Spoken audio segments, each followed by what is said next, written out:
Ibukas mo ang iyong mga pinto o Libano, upang supukin ng apoy ang iyong mga sedro.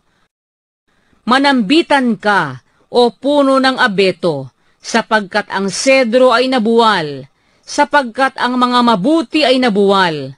Magsipanambitan kayo, o mga ensina sa Basan, sapagkat ang matibay na gubat ay nasira. Ang isang hugong ng panambitan ng mga pastor, sapagkat ang kanilang kaluwalhatian ay nasira. Ang isang hugong ng ungal ng mga batang leon, sapagkat ang kapalaluan ng Hordan ay nasira.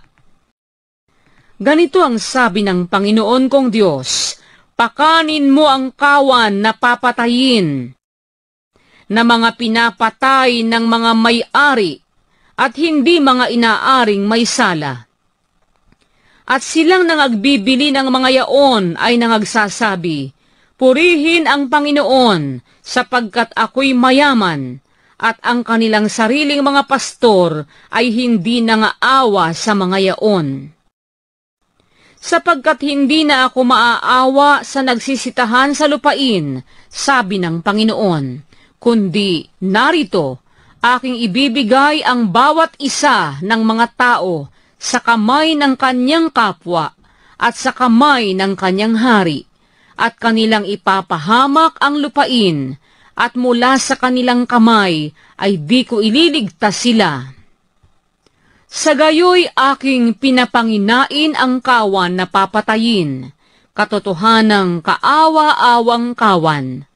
At nagdala ako ng 2 tungkod, ang isa'y tinawag kong maganda, at ang isa'y tinawag kong mga panali, at aking pinapanginain ang kawan.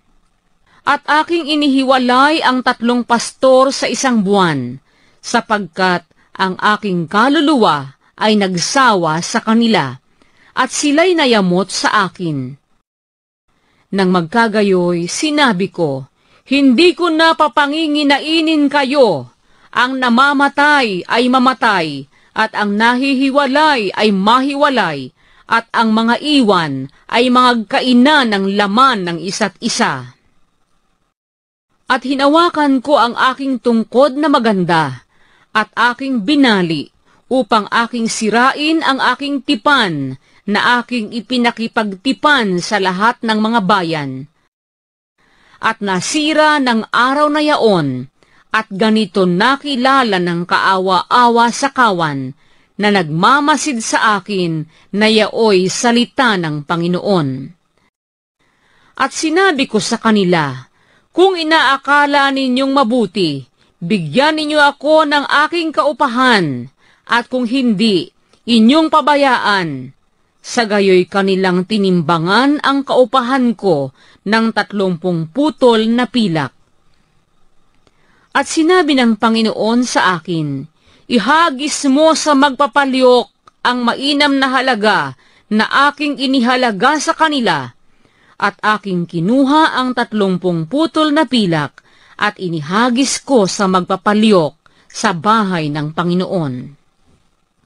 Nang magkagayoy, binali ko ang aking 1 tungkod sa makatwid bagay ang mga panali upang aking masira ang pagkakapatiran ng Huda at ng Israel. At sinabi sa akin ng Panginoon, magdala ka pa uli ng mga kasangkapan ng isang mangmang na pastor.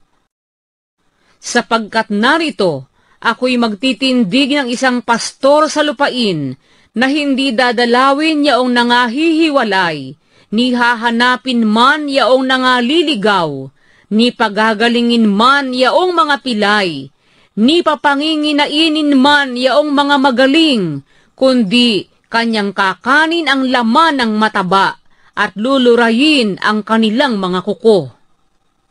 Sa aba ng walang kabuluhang pastor na nagpapabaya ng kawan, ang tabak ay sasapit sa kanyang kamay, at sa kanyang kanang mata, ang kanyang kamay ay matutuyong mainam, at ang kanyang kanang mata ay lalabong lubos.